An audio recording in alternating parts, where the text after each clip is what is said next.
अस्सलाम वालेकुम। नेक्स्ट आते हैं हम क्वेश्चन नंबर 13 की तरफ। अब क्वेश्चन 12 में तो उसने कहा हुआ था alpha beta and gamma are the angles of triangle.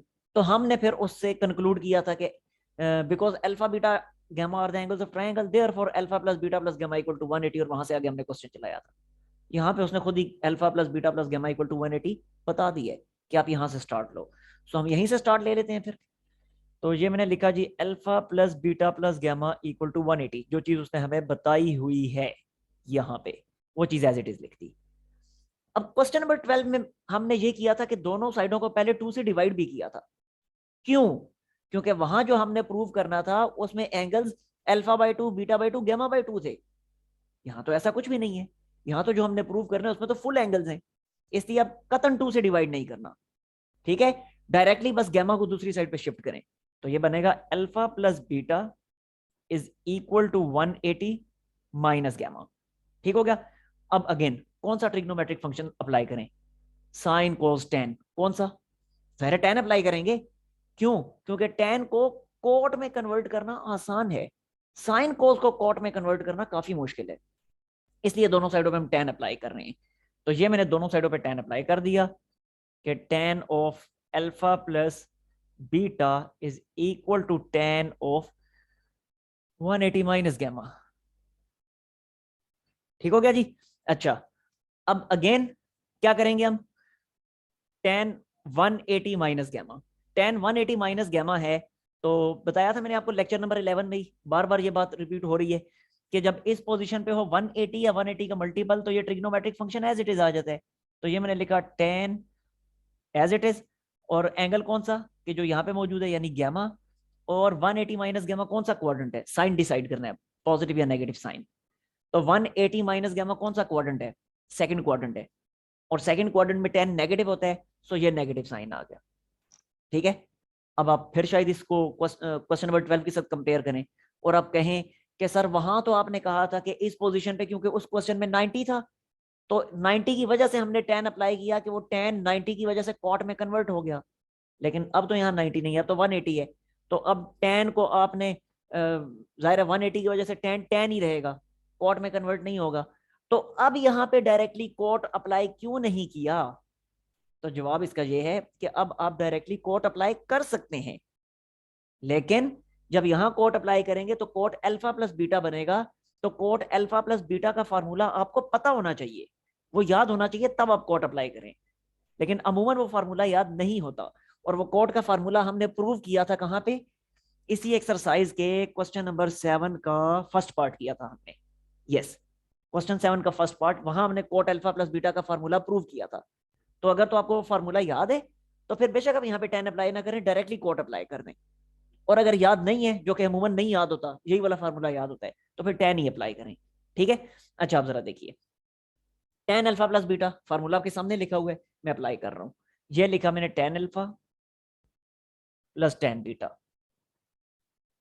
Divided by one minus ten alpha tan beta, one minus ten alpha tan beta. ठीक है जी। अच्छा, हमने कॉट में कन्वर्ट करना है ना, तो वंस अगेन वही ट्रिक जो क्वेश्चन नंबर 12 में हमने लगाई थी अप्लाई करने के यहाँ पे भी, कि टेन अल्फा को हम लिखेंगे one by cot alpha, one by cot alpha plus का साइन, टेन बीटा को लिखेंगे one by cot beta, one by cot beta, division one as it is minus as it is, again tan alpha tan beta को क्या लिखेंगे? One by cot alpha cot beta, one by cot alpha cot beta. ठीक है जी। And this is equal to tan gamma है, तो इसको भी लिखेंगे वन बाय कोट गैमा, क्योंकि हमारा जो हमारी जो फाइनल रिलेशन है उसमें सिर्फ कोट मौजूद है, इसलिए सारे टेंस को हम कोट में कन्वर्ट कर रहे हैं। अच्छा, अब एलसीएम ले लें, न्यूमिनेटर में भी डिनोमिनेटर में भी। तो न्यूमिनेटर का एलसीएम देखें क्या बनेगा, वो बनेगा cot alpha cot beta, cot alpha cot beta, और ऊपर क्या आ जाएगा? ऊपर आ जाएगा cot beta plus cot alpha, cot beta plus cot alpha whole division. अब डिनोमिनेटर का LCM cot alpha cot beta, cot alpha cot beta, और क्या बनेगा ऊपर न्यूमिनेटर में? यहां बनेगा cot alpha cot beta minus one, cot alpha cot beta -1, ठीक हो गया जी। And this is equal to minus के साइन के साथ 1 बाय कोट गैमा, ठीक है। देख लें इस चीज को, कंपेयर कर लें उसके साथ। अच्छा, अब जरा देखें, वंस अगेन दोनों डिनोमिनेटर्स कैंसल आउट हो रहे हैं, तो ये गया, बाकी क्या बचा? बाकी बचा कोट, ये cot alpha plus cot beta, तरतीब से लिख रहा हूं मैं, cot alpha plus cot beta division, और ये cot alpha cot beta -1, cot alpha cot beta -1, and this is equal to again -1 by cot gamma, ठीक है जी। अब क्रॉस मल्टीप्लाई कर दें, क्रॉस मल्टीप्लाई करें तो ये कोट गैमा जो है यहां आके मल्टीप्लाई होगा। मैं डायरेक्टली मल्टीप्लाई कर रहा हूं बजाय ब्रैकेट लगाने के। तो कोट गैमा मल्टीप्लाई जब होगा तो ये बनेगा कोट अल्फा कोट गैमा, ये बनेगा कोट बीटा कोट गैमा। तो ये लिखा जी मैंने, cot alpha cot gamma, plus का साइन, ये वाला प्लस का साइन एज इट इज, और फिर cot beta cot gamma, cot beta cot gamma, equality sign. अब ये -1 है, तो -1 जब इसके साथ मल्टीप्लाई होगा तो ये सारी की सारी चीज एज इट इज आ जाएगी, लेकिन साइन चेंज हो जाएंगे। तो बनेगा minus cot alpha cot beta, minus cot alpha cot beta, और ये -1 से हो जाएगा +1, ठीक है जी। ओके, बस ऑलमोस्ट हो ही गया। राइट हैंड साइड पे 1 है तो इस 1 को इधर ही रहने दें, जबकि लेफ्ट हैंड साइड पे बाकी सारी कोट वाली टर्म्स हैं। तो ये जो है minus cot alpha cot beta, इसको इधर शिफ्ट करें और बस प्रूफ हो गया।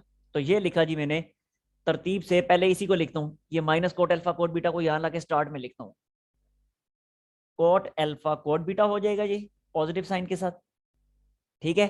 फिर होगा cot beta cot gamma plus cot beta cot gamma, और फिर होगा कोट अल्फा कोट गैमा, या कोट गैमा कोट अल्फा लिख दें, कुछ भी लिख दें, cot gamma cot alpha, this is equal to, और ये वाला 1 अपनी जगह पे, एंड दैट्स ऑल, ठीक है जी। Next question.